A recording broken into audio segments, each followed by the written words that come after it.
Okay guys, another story of success na naman po ng pagpapagawa ng bahay ang ating matutunghayan ngayon, na kung saan isa na namang matagumpay na kababayan natin na isang single mom ang matagumpay na kapagpagawa ng kanyang pangarap na bahay. So guys, ito po ay napakagandang bahay at fully finished na merong sukat na 100 square meters na merong 3 kwarto at 2 CR. At tunay nga namang napakaganda nito, at ito nga ay binigay ang full details ng mga materyales na nagamit dito upang maihatid din sa inyo at mailathala. And also guys, may full video house tour ito na lahat talaga ay makikita natin ang kagandahan, lalong-lalo na ang interior design na ito. So guys, ayon po kay ma'am ay yung gumawa po ng bahay na ito ay pwede nating kontakin if ever na magustuhan po natin yung pagkagawa ng kanyang bahay at gusto natin siyang gumawa ng ating dream house, ay pwede po nating kontakin at ibinigay niya ang number sa akin at ilalagay natin dito sa ating pinned comment. And also guys, si ma'am po ay isang online seller na isa po siyang authorized distributor ng isang beauty product na Beauty Derm from Pagadian City. At yan nga po guys, ay anya nga ni ma'am ay hiring po siya ng isang active seller. At yan po ay nationwide at kahit po abroad. So hey guys, ito po muli ang inyong lingkod, Rep Egay Mix TV. At kung bago ka pa lang dito sa channel ko, ay mag-subscribe ka na agad at i-click ang notification bell para ma-update ka sa mga bagong videos natin about sa pagpapagawa ng mga bahay, lalong-lalo na yung mga legit contractor na ganito na pwede nating makontak, and also magkaroon din tayo ng idea para if ever na tayo ay magpapagawa na ng ating pangarap na bahay, ay kahit paano ay meron tayong konting nalalaman at hindi tiyak tayo maiisahan.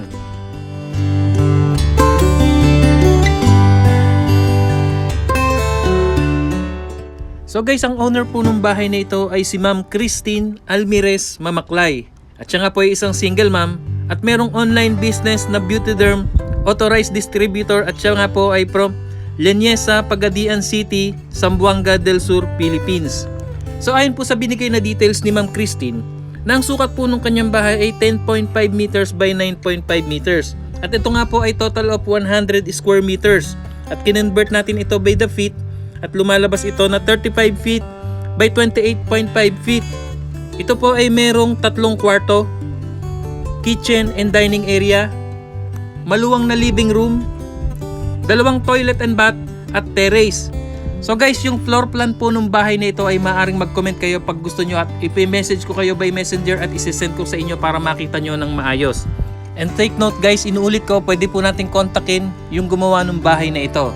So ito po't pag-usapan na agad natin ang mga detalye ng mga materyales na binigay sa atin ng owner ng bahay upang maihatid sa inyo at magkaroon din kayo ng idea, at after nito ay mapapanood po natin yung full video house tour nito na tunay ngang napakaganda.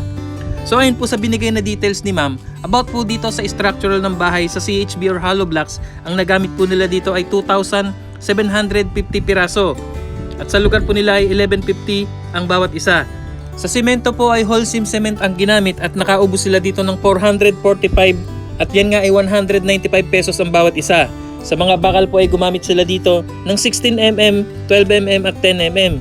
Sa mga bakal po ay nakaubos sila dito lahat-lahat ay humigit kumulang 400 piraso. At yan nga ay talagang hindi tinipid ang bakal nito at tunay ngang matibay ang pagkagawa nito. Sa mga buhangin at graba naman, sa buhangin po ay 2,400 ang bawat isang load, at sa graba naman ay 2,100. At ayon kay ma'am, more or less 30 loads po ang nagamit dito sa buong bahay na 100 square meters na 3 kwarto.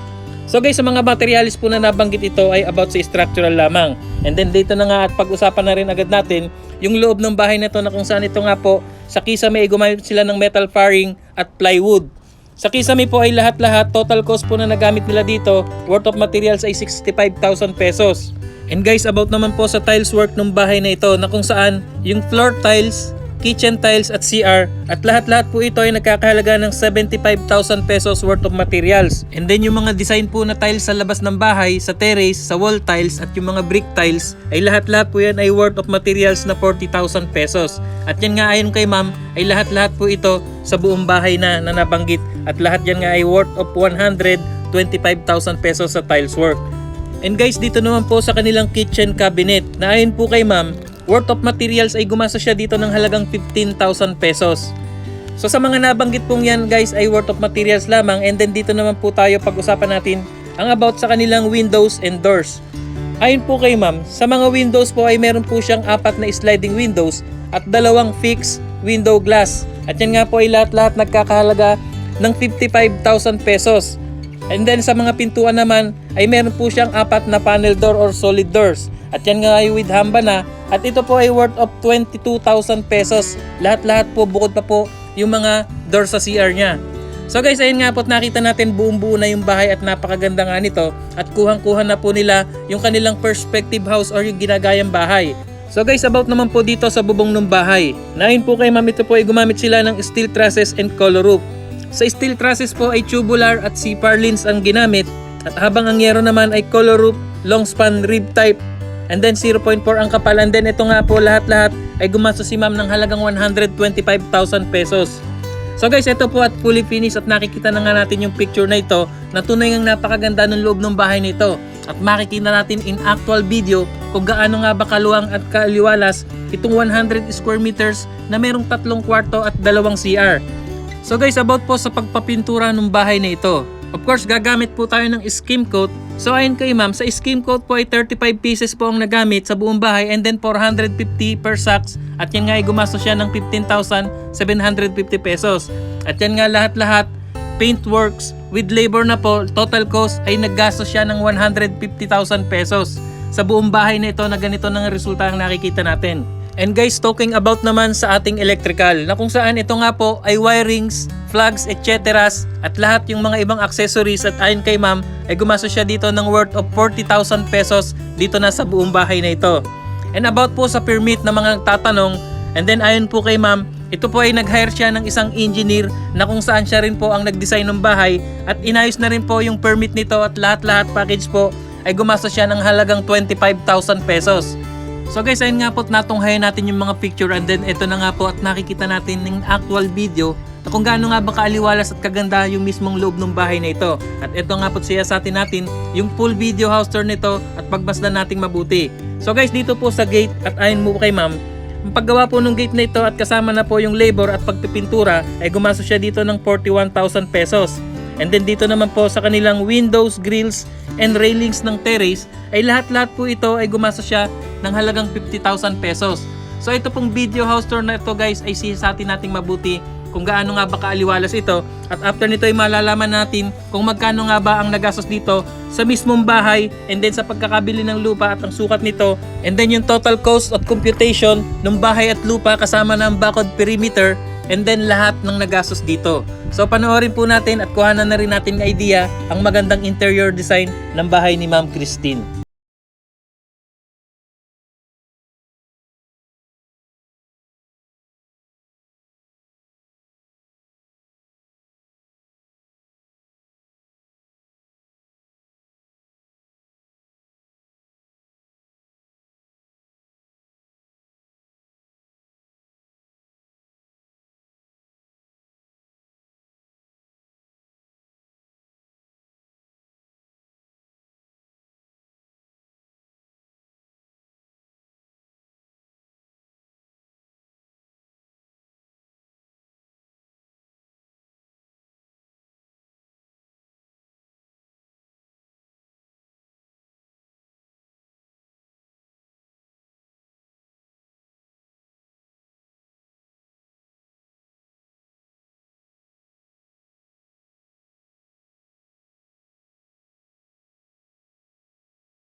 So guys, ayun nga po't natunghayan natin kung gaano nga ba kaaliwalas at kaganda yung loob mismo ng bahay nito na 100 square meters na 3 kwarto at merong 2 CR.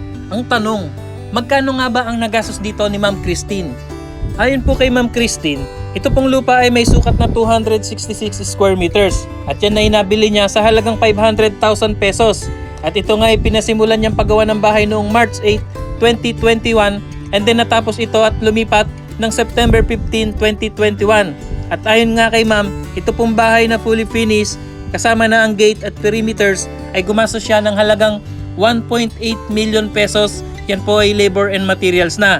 And then kasama po yung ibang gamit at papaganda ng bahay na ito. And then pati lupa ay lahat-lahat total cost ang nagastos niya dito ay umabot po ng 2.5 million pesos. So napakaganda na po at sulit nito dahil bonggang-bongga yung bahay at talagang pangmalakasan at masasabi na lang natin ay sana all.